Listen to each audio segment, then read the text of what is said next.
Hello friends, welcome to my channel. అతి తక్కువ పెట్టుబడితో స్టార్ట్ చేసేటటువంటి మసాలా బిజినెస్ గురించి అప్పుడప్పుడు వీడియోస్ పెడుతున్నా కదండి. ఈరోజు కూడా మనము ఈ వ్యాపారాన్ని 500తో కూడా ఎలా స్టార్ట్ చేయొచ్చో ఈ వీడియోలో మీకు క్లియర్గా చూపిస్తాను. ఈలోపు ఎవరైతే మన ఛానల్ని సబ్స్క్రైబ్ చేయలేదో సబ్స్క్రైబ్ చేయండి. అలాగే వీడియో నచ్చినట్టయితే ఒక చిన్న లైక్ చేయండి అండి. మీరు లైక్ చేస్తేనే ఈ వీడియో అనేది చాలా వరకు రీచ్ అవుతుంది.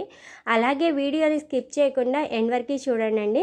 ఇప్పుడు మనం ఈ వ్యాపారాన్ని మనం 500 రూపాయలతో ఎలా స్టార్ట్ చేయాలంటే, ఫర్ ఎగ్జాంపుల్ ఇక్కడ జీలకర్ర ఉందండి, కేజీ వచ్చేసరికి 300 అలా పడుతుంది. మనం 2 కేజీలు తెచ్చేసుకొని 2 కేజీలు వచ్చేసరికి మనకి 600 రూపాయలు అనేది అవుతుందన్నమాట. అందుకని చెప్పేసి మనం 1 కేజీ తెచ్చుకొని, జీలకర్రని 1 కేజీ తెచ్చుకొని, అలాగే కవర్లు వచ్చేసరికి ఒక పావు కేజీ తెచ్చుకొని, మనము ఈ కేజీ జీలకర్రతో మనం దగ్గర 5 కట్టలు అనేవి చేసుకుంటాము. ఇలా 5 కట్టలు చేసిన దాన్ని మనం ఒక్కొక్క షీట్ వచ్చేసరికి మనం 35కి సేల్ చేసిన దగ్గర వచ్చేసరికి మనకి 25 షీట్స్ని మనం సేల్ చేస్తే ఒక్కొక్కటి 35 రూపీస్ కాడికి మనకు వచ్చేసరికి 1050 అనేవి వస్తుందండి. ఆ 1050లో మనం పెట్టిన పెట్టుబడి ఒక 500 తీసేసినా మనకి 500 అనేది లాభం వస్తుంది.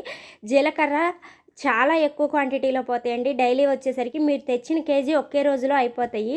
అందుకని మీరు ఒక్క ఐటెం కూడా సేల్ చేయవచ్చు. స్టార్ట్ చేయాలి అని అనుకునే వాళ్ళు ఏదో ఒక ఐటమ్, ఫర్ ఎగ్జాంపుల్ నేను జీలకర్ర గురించి చెప్పాను. ఈ తర్వాత వచ్చేసరికి ఇంకేదన్నా ఐటమ్ అంటే కిస్మిస్ ఉందనుకోండి, కిస్మిస్ ఒక 2 కేజీలు తెచ్చుకొని వాటి వరకైనా మీరు సేల్ చేసుకోవచ్చు. ఇలా ఒక్కొక్క ఐటమ్ అయినా సరే మన దగ్గర ఉన్న 500తో స్టార్ట్ చేసుకోవచ్చండి.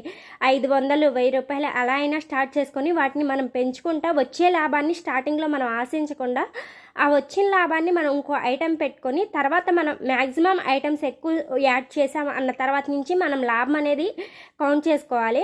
అలా కౌంట్ చేసుకుంటే మనకి డైలీ వచ్చేసరికి 1000 రూపీస్ దాకా లాభం వస్తుంది. ఇక్కడ నేను చెప్పింది ఒక జీలకర్ర ఐటెం గురించే చెప్పానండి. 500 మన చేతిలో ఉంటే మనం సేల్ చేసిన అమౌంట్లోంచి పెట్టిన పెట్టుబడి మొత్తం తీసేస్తే మనకి దగ్గర 400 లాభం అనేది వస్తుంది. మన చేతి ఖర్చుల కోసం పక్కన పెట్టిన ఒక్క 500 రూపాయలతోనే స్టార్ట్ చేసేయచ్చండి. ఇంకా మనం ఏ ఐటమ్స్ యాడ్ చేయాల్సిన అవసరం లేదు. జీలకర్ర కానీ తాలింపు కానీ ఏయైనా సింగిల్ ఐటమ్స్ అయినా సేల్ చేసుకోవచ్చు. ఎందుకంటే ఈ ఐటమ్స్ డైలీ ఇంట్లో యూజ్ చేసే ఐటమ్స్ కాబట్టి మనం ఒక్కొక్క ఐటమ్ అయినా సేల్ చేయాలి, మేము చాలా తక్కువ పెట్టుబడితో స్టార్ట్ చేయాలి అని అనుకునే వాళ్ళు ఈజీగా స్టార్ట్ చేసేసుకోవచ్చు. 500తో 1000 రూపాయలతో నేను 6000 రూపాయలతో స్టార్ట్ చేయాలంటే అన్ని ఐటమ్స్ వచ్చేస్తాయండి. అదే 500 రూపాయలు 1000 రూపాయలతో అంటే 500 రూపాయలతో అయితే ఒక ఐటమ్ వస్తుంది, 1000 రూపాయలతో అయితే 2 ఐటమ్స్ వస్తాయి. అందుకని మేము చాలా తక్కువ పెట్టుబడితో స్టార్ట్ చేయాలి అని అనుకుంటామండి. అని అనుకుంటే మాత్రం ఒక్క ఐటమ్ అయినా ఏది తక్కువ రేట్ ఉందో అది చూసి మీరు తెచ్చుకొని షీట్స్ ప్రిపేర్ చేసుకొని షాప్స్కి వెళ్ళి సేల్ చేసుకోవచ్చండి. మనకి ఒక్క రోజులోనే మీరు తెచ్చుకున్న కేజీ కానీ, ఇప్పుడు జీలకర్ర 5 కట్టలు ఒకే రోజులో సేల్ అవుతాయి. అలాగే కిస్మిస్ అయినా సరే 15 అట్టలు 20 అట్టలు సేల్ అవుతాయి. అందుకని స్టార్ట్ చేయాలనుకుంటే ఈజీగా స్టార్ట్ చేయవచ్చు 500తో కానీ 600తో కానీ.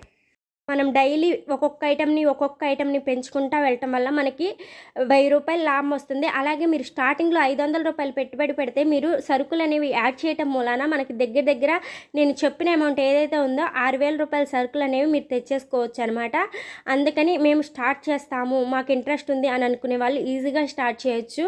అలాగే తర్వాత మేము ఇంటి దగ్గర మాత్రమే ప్యాక్ చేయగలము, మేము షాప్స్కి వేయలేము అని అనుకునే వాళ్ళు ఉంటే మాత్రం మీరు ఒకేసారి అమౌంట్ అనేది పెట్టుబడి పెట్టేసేసేసి మీకు తెలిసిన వాళ్ళ ద్వారా సేల్ చేసుకోవచ్చండి. ఎందుకంటే మీకు బాగా నమ్మకస్తులైన మీ రిలేటివ్స్లో ఎవరైనా సరే ఖాళీగా ఉంటే మీరు ఒక 10,000 కానీ 6,000 కానీ పెట్టుబడి పెట్టేసేసి మీరు కౌంటింగ్ చేసేసుకొని తర్వాత వాళ్ళ చేత సేల్ చేపించి వాళ్ళకి డైలీ ఇంత అమౌంట్ అనేది లాభం ఇస్తే మీరు ఈజీగా అంటే మేము వేరే తిరగలేము అని అనుకునే వాళ్ళకి ఇది బాగా ఉపయోగపడుతుంది అనమాట. అందుకని ఎవరైనా స్టార్ట్ చేసి వేరే వాళ్ళ చేత తెలిసిన వాళ్ళ చేత సేల్ చేయించుకోవచ్చు. ఓకేనండి, వాళ్ళకి మీరు ఇంతని లాభం ఇవ్వచ్చు. అలా అని మాకు పంపిస్తామా అని అనుకోకండి. ఎందుకంటే ఎవరిది వాళ్ళు చేసుకొని వాళ్ళకి తెలిసిన వాళ్ళ ద్వారా పంపించుకోవటం వేరు, మాకు ఇచ్చి మాకు పంపించడం వేరు. కాబట్టి మీరు స్టార్ట్ చేయాలనుకుంటే మీరే స్టార్ట్ చేసుకొని మీ రిలేటివ్స్ కానీ లేకపోతే మీరే మీ చుట్టుపక్కల షాపుల దగ్గరికి వెళ్ళైనా సేల్ చేయొచ్చు అనమాట. ఓకేనండి, మీరు స్టార్ట్ చేయాలంటే 500తో కూడా స్టార్ట్ చేయొచ్చు. 500, 1000 రూపాయలతో ఎంత తక్కువ అమౌంట్ ఉన్నా ఈ వ్యాపారం అనేది స్టార్ట్ చేయొచ్చు. ఓకేనండి. ఈ వ్యాపారం స్టార్ట్ చేయాలంటే స్టార్ట్ చేయండి. ఓకేనండి. మీకు ఏమన్నా మేము చేసే మసాలా వ్యాపారంలో డౌట్స్ ఉంటే కామెంట్లో కంపల్సరీ నన్ను అడగండి. అలాగే వీడియో మాత్రం మీకు నచ్చినట్టయితే ఒక చిన్న లైక్ చేయండి. మన ఛానల్ని సబ్స్క్రైబ్ చేయకపోతే సబ్స్క్రైబ్ చేసుకోండి. కంపల్సరీ మీకు ఏదన్నా డౌట్స్ ఉంటే మాత్రం నాకు కామెంట్లో చెప్తే నేను కంపల్సరీ మీకు వీడియో అనేది ఇస్తాను, లేకపోతే కామెంట్లో అన్న ఆన్సర్ అనేది ఇస్తానండి. మీరు ఈజీగా స్టార్ట్ చేసే బిజినెస్ అండి. సేల్స్ కూడా మనం డైలీ తిరిగే కొద్దీ సేల్స్ అనేవి ఉంటాయి. ఓకేనండి. బాయ్ అండి.